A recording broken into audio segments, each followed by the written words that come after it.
খড়ি টড়ি এনে নিয়েছে, এখন সবজি টবজি কাটাকুটি করে এখন রান্না বসিয়ে দিবে।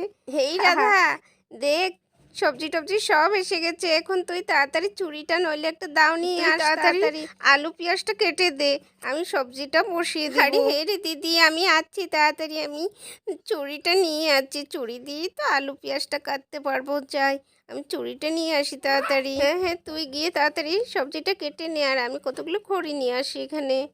হ্যাঁ হ্যাঁ দিদি, ঠিক আছে, দেখ ওইখানটায় খড়ি রাখা আছে, আমি সবজিটা কেটে নিই, তুই খড়ি এনে তুই উনুনটা আগে ধরিয়ে দে। বন্ধুরা, রাধা তো ছুরি নিয়ে এসে এখানে হাজির। দেখো রাধা এখন সবজি কাটাতে বসে যাবে, আর এদিকে চিন্টু, প্রিয়া, গুড্ডু সবাই মিলে রাধা ওদের কাজ দেখছে। আমরাও কাজ করব, দাও না দাও না, আমরাও কাজ করব। আন্টি আন্টি, আমরা রসুন পেঁয়াজ চলবো। প্রিয়া, চিন্টু, ওরা তো সবাই মিলে এখানে রসুন পেঁয়াজ নিয়ে বসে গেছে, আর ওরা বসে বসে এখানে রসুন চুলছে। দে দে, আমি রসুনগুলো চুলি। আর প্রিয়া, তুই পারবি না রসুন চলতে, আমি চলবো। এই হয়েছে হয়েছে, তুই কত পারিস আমার জানা আছে, তুই তো কিছু কাজই করতে পারিস না, তুই এখানে আদা রসুন চলতে এসেছিস। যা।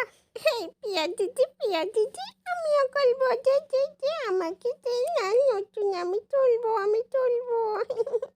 আমি তুলতে পারবো তো, দে তাড়াতাড়ি দে, আমি নতুন চুলে না দিলে তো আমাকে খাবার দিবে না, সবাই খাবার করতে আমাকে কেউ খাবার দিবে না বলে আমি কাজ না করলে, তাহলে আমাকে। হ্যাঁ হয়েছে গুড্ডু, তোমার আবার কিছু কাজ করতে হবে না। তোমার প্রিয়া দিদি আর চিন্টু দাদাই সব কিছু করে নিতে পারবে। যাও যাও, তোমাকে কে বলছে খাবার দিব না? হ্যাঁ, আমি তোমাকে সবার আগে তোমাকে দেবো। আমার এখানে আসো, দেখো আমি মটরশুঁটি চলছি। আসো আসো, এখানে আসো, এখানে তো মটরশুঁটি দিবে তোমার মাসিমণি বিরিয়ানিতে। আসো আসো। আমি তো বিরিয়ানি খেতে খুব ভালোবাসি। হ্যাঁ রে গুড্ডু, এই তো আমি বিরিয়ানি এখানে বসিয়ে দিয়েছি, এক্ষুনি হয়ে যাবে। রাধা, হয়েছে তোর মটরশুঁটি কোটা ছিল না? দে দে, আমি মটরশুঁটি কোটা বিরিয়ানিতে দিয়ে দিব। গুড্ডু খুব ভালোবাসে খেতে। দেখ তো এ কোটা চলছে, হবে কি? হ্যাঁ হ্যাঁ, হয়ে যাবে, এ কোটা দিয়ে হয়ে যাবে। সবাই তো আবার মটরশুঁটি খেতে ভালোবাসে না, আমি একটু গুড্ডুর জন্য দিয়ে দিব। দেখ, আবার তুই গিয়ে এখন মাংসটা ধুয়ে দিবি আমাকে, মাংসটা ধোয়া হয়ে গেলে, বিরিয়ানিটা হয়ে গেলে মাংস তরকারিটা বসিয়ে দিব। হ্যাঁ দিদি, মটরশুঁটিটা নিয়ে নে, আমি মাংসটা ধুয়ে আনবো। হ্যাঁ হ্যাঁ রাধা, যা যা, তাড়াতাড়ি গিয়ে মাংসটা ধুয়ে নিয়ে আস। আর তোর জামাইবাবু আসলে না এক্ষুনি তাড়াহুড়া লাগিয়ে দিবে, বলবে তাড়াতাড়ি খেয়ে দিয়ে চলো চলো, তাড়াতাড়ি বাড়ি চলো, রাত্র হয়েছে অনেকটা, ঠান্ডা পড়ে যাবে, এসব নানান কিছু বকবক করবে, তাড়াতাড়ি করে নিই।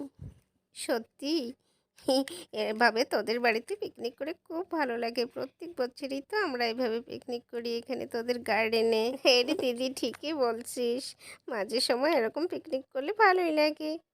আরে রাধা, রান্না কি হয়ে গেছে? বাহ, কি সুন্দর গন্ধ বেরিয়েছে। বিরিয়ানির খুব সুন্দর গন্ধ বেরিয়েছে গো, আমার তো পেটে একদম বিরিয়ানির গন্ধ একদম মোমো করছে, আমার তো খিদে লেগে গেছে।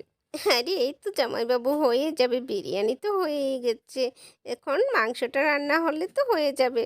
আরে কি বলছো, এখনো মাংস রান্না হয়নি? আরে জামাইবাবু, এক্ষুনি হয়ে যাবে। এই তো গুড্ডু, প্রিয়া, তোমরা উঠো উঠো, এখন আমরা মাংস বসিয়ে দিব। তোমাদের আদা রসুন চুলো তো হয়ে গেছে, এখন মশলাটা বেটে এনে মাংসটা বসিয়ে দিব। এই তো আমার মাংস রান্না হয়ে গেল, তোমরা বসো। রাধা, তুই সবাইকে নিয়ে ওইখানে বসে যা, আমি সবাইকে খাবার বেড়ে দিব। আরে সবাই জল টল নিয়ে বসেছিস তো? সবাই বস, আমি তোদেরকে এক এক করে খাবার দিয়ে দেই। হ্যাঁ বন্ধুরা, রাধা ওদের তো রান্না বাড়া হয়ে গেল, এখন সবাই এখানে খেতে বসেছে, আর প্রিয়ার মা সবাইকে খাবার দিয়ে দিবে এখন। এই মাংস বিরিয়ানি খাবার দেখে তো আমারও খেতে ইচ্ছে করছে, মনে হচ্ছে আমাকেও যদি কেউ একটু দিত। খুব ভালোবাসি আমিও মাংস বিরিয়ানি খেতে। দেখো তো সবাই খেয়ে কেমন হলো রান্না। বন্ধুরা, আজকের জন্য ভিডিওটা এখানেই শেষ করছি, ভালো লাগলে একটা লাইক করে দিও।